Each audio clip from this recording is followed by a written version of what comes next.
दूसरों दोस्तों से साथ हमारा कैसा संबंध है, इससे ज़्यादा मायने रखता है पड़ोसियों से हमारा कैसा संबंध है। अटल बिहारी वाजपेयी का एक कथन याद रखिए कि हम अपने दोस्त बदल सकते हैं लेकिन पड़ोसी नहीं, क्योंकि पड़ोसी से संबंध रखना हमारा बहुत ज़रूरी होता है। इमरजेंसी में वो पास होने की वजह से तुरंत आ जाते हैं, बट इधर देखिएगा तो हमारा अपने पड़ोसियों के साथ लगातार संबंध बिगड़ते जा रहा है।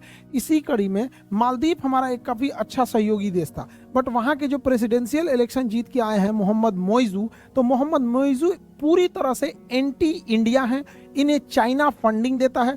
पूरा इलेक्शन ही इनका कैंपेन चला था इंडिया आउट, इंडिया को बाहर करो, इंडिया को बाहर करो। इनकी पूरी तरह से फंडिंग दी गई थी चाइना की ओर से, और इन अनफॉर्चुनेटली भारत के लिए बुरी खबर है, अच्छा बात नहीं है, बट ये जीत गए हैं। अब ये छोटे देश क्या है ना, अपने पर्सनल प्रॉफिट के लिए और चाइना के इन्फ्लुएंस में आके पूरी तरह से एंटी इंडियन हो जाते हैं मालदीव। हालांकि भारत से लाखों टूरिस्ट हर साल मालदीव घूमने जाते हैं। यहाँ पर मालदीव का खैर पर्यटन के लिए मालदीव ठीक है, नो डाउट हमारा अच्छा संबंध भी रहा है। वहाँ तख्ता पलट करने से हम लोग बचाए भी थे उस समय, हम लोग अब्दुल्ला गयूम के समय, तो एक पुराना कहानी है, उसको किसी और वीडियो में चर्चा करेंगे। अब इनका एक कैंपेन ही चला था चाइना के समर्थन में आके कि इंडिया आउट, इंडिया को ये बाहर करना चाहते थे।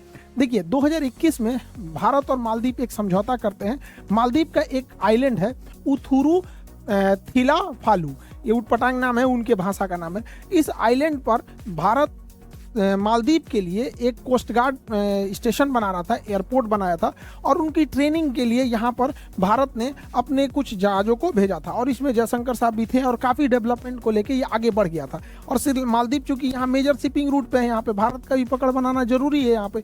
इसी को क्रम में देखते हुए भारत ने मालदीव को एक पेट्रोल वेसल दिया कोस्ट गार्ड के लिए, और एक डॉर्नियर विमान दिया एयर सर्विलांस के लिए। छोटा जहाज है पर काफ़ी परफेक्ट जहाज है डॉर्नियर, ये छोटे उड़ानों के लिए परफेक्ट है। यहाँ पे अटैक हेलीकॉप्टर 2 ठो दिया प्रचंड, यहाँ पर इतना भारत ने दिया, रनवे दिया, सब कुछ दिया यहाँ पे, बट इनको रख रखाव ट्रेनिंग के लिए भी तो कोई ज़रूरत है।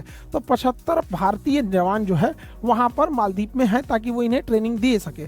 अब इसी का बहाना लगा के मोहम्मद मोइजू पूरा प्रचार कर दिया कि भारत को बाहर करो, हम अपनी ज़मीन का यूज नहीं होने देंगे, ये भी नहीं होने देंगे, ये नहीं होने देंगे। अब भारत सरकार इसको समझ नहीं पाई यहाँ पर।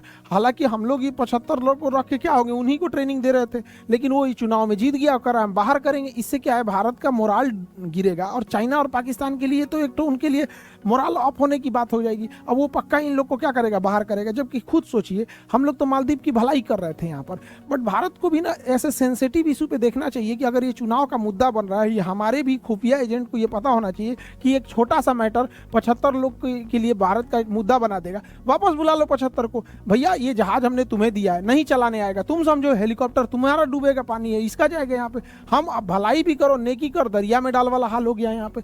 अब ये जीत गया है, पूरे एंटी इंडियन सेंटीमेंट बना के रख देगा। और मालदीव का लोकेशन बहुत जबरदस्त है। मालदीव को अगर आप देखेंगे तो मेजर शिपिंग रूट पे है। सिंगापुर की भी पूरी जहाजें यहीं से जाएगी, वियतनाम की भी जाएगी, इंडोनेशिया की भी जाएगी, हांगकांग का, चाइना का, यहाँ से ताइवान का, फिलीपीन, जापान, सब इसी रूट से जाते हैं। तो चाइना इस रूट में दबदबा जानना चाहता था। अब यहाँ पे भारत की मौजूदगी चाइना को खलती थी, चाइना इस मामले में सफल होता दिख रहा है यहाँ पे, और चाइना की स्ट्रेटजी बड़ा तेजी से इंडियन ओशियन की ओर बढ़ी है। अगर